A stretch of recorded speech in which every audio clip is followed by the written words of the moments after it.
اور اس کا جسم ذرے ذرے میں تبدیل ہو جائے گا. پھر میرے آقا علیہ السلام فرماتے ہیں پھر اللہ جب تک چاہے گا آگ بھڑکتی رہے گی، اس کا جسم اس حالت میں رہے گا. پھر اللہ تعالیٰ اس کو دوبارہ زندگی دے گا اور اس کا جسم جمع کرے گا.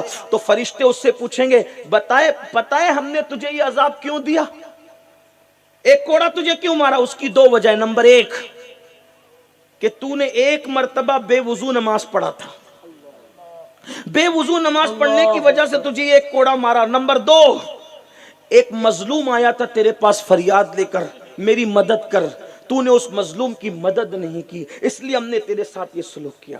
آپ سے پوچھتا ہوں، اتنا نیک، اتنا متقی، اتنا پرہیزگار، اور اس کو ایک کوڑا مارا گیا تو یہ، اور کیوں مارا گیا؟ کیونکہ اس نے وضو نہیں کیا تھا. آپ ذرا علماء کے پاس آ کے پوچھو کتنوں کو وضو کرنا آتا ہے، کتنے لوگ صحیح وضو کرتے ہیں. اور نمبر دو، کوئی مظلوم آ کر کے کہتا ہے میری مدد کرو، اور اس نے مدد نہیں کی، نیک ہو کر، متقی ہو کے، پرہیزگار ہو کر، ایسا کوڑا پڑا کہ پوری قبر آگ سے بھر گئی اور جسم ذرے ذرے میں تبدیل ہو گیا.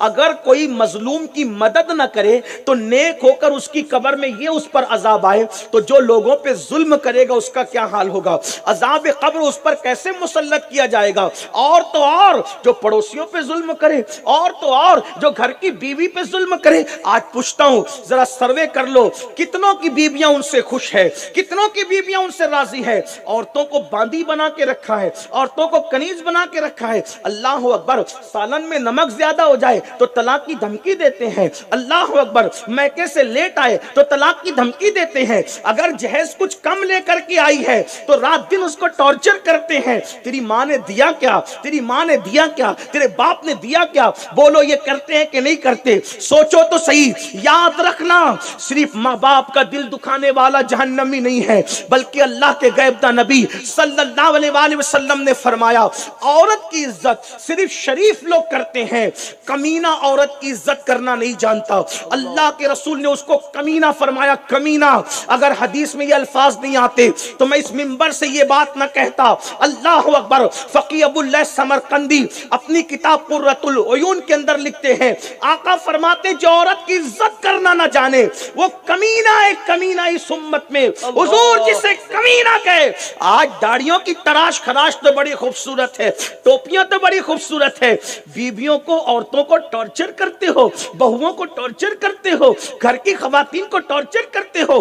سن لو، اللہ کے غیبدہ نبی مصطفیٰ جان رحمت صلی اللہ علیہ وآلہ وسلم ارشاد فرماتے ہیں کہ جس نے اپنی بیوی کا دل دکھایا، اللہ، غلط بول بول کر، گالیاں دے کے، تانے دے کے اس کا دل دکھایا، جب وہ قیامت کے دن اگر پہاڑوں جیسی نیکیاں لے کر بھی آئے گا تو اللہ اس کی پہاڑوں جیسی نیکیوں کو بھی رد کر دے گا. اور حکم ہوگا یہ بیوی کا دل دکھاتا تھا غلط جملے بول کر کے، اس لیے اس کو منہ کے بل گھسیٹتے ہوئے جہنم میں لے کر جاؤ. آپ سے پوچھنا چاہتا ہوں میرے آقا صلی اللہ علیہ وآلہ وسلم کے پیارے دیوانوں، ہماری توجہ نہیں. اب آپ کہیں گے مولانا میں معلوم نہیں تھا. میرے عزیز، اسلام تو پہلے کہہ چکا طلب العلم فریضۃ علی کل مسلم. آپ کو علم حاصل کرنا تھا، شادی سے پہلے آپ نے علم حاصل کیوں نہیں کیا؟ ارے شادی سے پہلے 6 مہینے تک آپ نے شادی کی تیاری کی، تو شادی سے کم سے کم 6 دن پہلے نکال کر بیوی کے حقوق ہی پڑھ لیتے،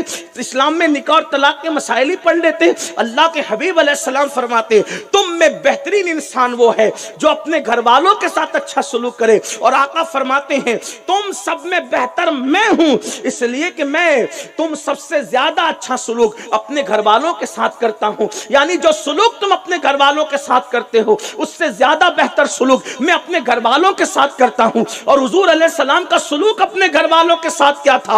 ام المومنین سیدہ عائشہ صدیقہ رضی اللہ تعالی عنہا فرماتی ہیں ہم بیمار پڑ جاتے تو اللہ کے رسول علیہ السلام ہمارے حصے کا کام خود کیا کرتے تھے، ہمارے کاموں میں ہاتھ بٹایا کرتے تھے، ہماری حوصلہ افزائی کیا کرتے تھے. حتیٰ کہ حضور علیہ السلام اپنی نالین کو اگر صدمہ پہنچ جاتا تو آقا علیہ السلام اپنی نالین خود ہی سیا کرتے تھے، اس کی مرمت خود ہی کیا کرتے تھے. میرے عزیز بھائیوں، بتاؤ ہمارا دین سے کتنا تعلق رہ گیا؟ ہم تو گوشت اور مچھی والے مسلمان رہ گئے بس، یا جمعہ کی 2 رکعت والے رہ گئے بس. باقی ہمیں دین پتہ ہی نہیں، شریعت پتہ نہیں، اسلام پتہ نہیں. بہت نقصان میں ہو، بہت خسارے میں ہو، اس لیے دنیا میں آئے ہو. دین سیکھو، اچھا عمل کرو، نیک عمل کرو. جب اعمال ہی کے بارے میں خبر نہ ہوگی تو کیا کرو گے؟